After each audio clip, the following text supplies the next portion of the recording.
You say, well, you think you're going to change the whole world with a little college? I do. I've been turning out some wonderful men.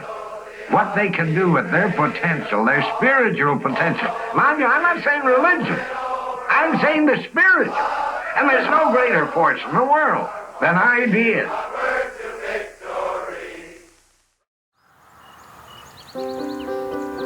It's barely a speck on the map. A prairie crossroads on the flatlands of southern Saskatchewan, like so many others.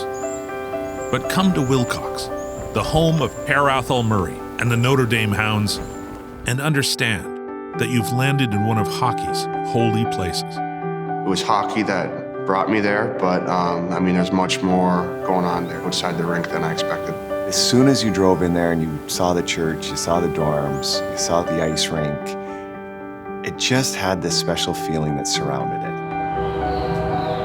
100 years ago, a residential elementary and high school was founded in Wilcox by the Sisters of Charity of St. Louis. 7 years later, Father Murray arrived from Toronto. His first class consisted of 15 boys. Those whose families couldn't afford the tuition paid in potatoes and wheat. The guy that I went to school with and played hockey all my life with, he says, well, why don't you come to Notre Dame? He was going to Notre Dame at the time. And I said, well, my family can't afford it. Lo and behold, I got a call from Martin Kenny, who was the president of the college at the time, and said, come and check it out and we'll figure it out. It was the best decision I ever made. What is your basic philosophy in regard to education and sport, combining the two? My theory is if you can make a boy evolve, to make him break through the imperceptions, give him sport. Give him a chance to exemplify his power, his potential, and you get a tremendous Canadian. The gang at Notre Dame, they live up to the code. Father Murray brought with him a powerful philosophy, designed not just to produce great hockey players, but great people, great citizens, and great leaders, through a combination of academics, athletics, and faith. Per Murray believed in the great religions of the world, and you believe in having the ability to make a difference in the world. Our vision is for our students to become purposeful leaders, and we do that through our mission of a balanced education of mind, body, spirit in this boarding environment in this small rural Saskatchewan village. They teach you to become a great person, not just the one football player, the one hockey player.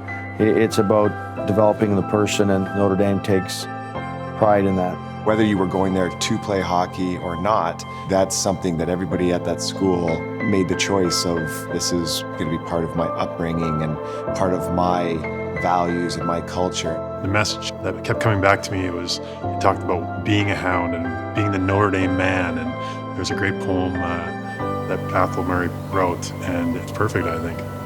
The world today is looking for men and women, Father Murray wrote, who are not for sale, who are honest, sound from center to circumference, true to the heart's core, with consciences as steady as the needle to the pole, who will stand for the right if the heavens totter and the earth reels, who can tell the truth and look the world right in the eye, who neither brag nor run, who neither flag or flinch.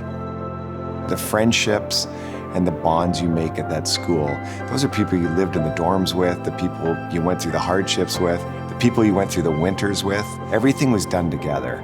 You got all kinds of responsibilities, whether it's picking up garbage out of the seats or cleaning dishes at varsity. It was just a unique bonding experience with everybody that went there. I feel like you really grow up, you learn a lot, you're surrounded by good people, and you go in there to succeed and learn. You had to have order, you had to have structure, you had to have accountability. Same very things that I believe in as a coach. You can find Notre Dame Hounds throughout the National Hockey League. On the ice, behind benches, in front offices. But Father Murray's legacy, more than 40 years after his death, extends far beyond the game he loved. When you come out of Notre Dame, there's a transformation. I talked to my parents when I came home the first time. They said you were just different, and in a very good way. I would say more respectful, more understanding of being a good person in a world that can test you in so many ways. You learn a lot when you're going to Notre Dame, and You know, you're able to learn some serious life lessons, and I mean, you're able to draw from them down the road. Your classmates and your teammates are, pushing themselves, whether it's in school and sports. So it's just a good environment to be around. And I'm not sure if I'd be here without them, but really, really enjoyed my time there. If there's one thing I can ever say about that school, I went in a boy and I left a man. And I think that's what Athol wanted to do with the kids that went there. Here at this college, I keep telling them all the time that everyone is insignificant until he himself makes himself great. Never lose heart, hounds. Never lose heart, hounds. Never lose heart, hounds. Never lose heart, hounds.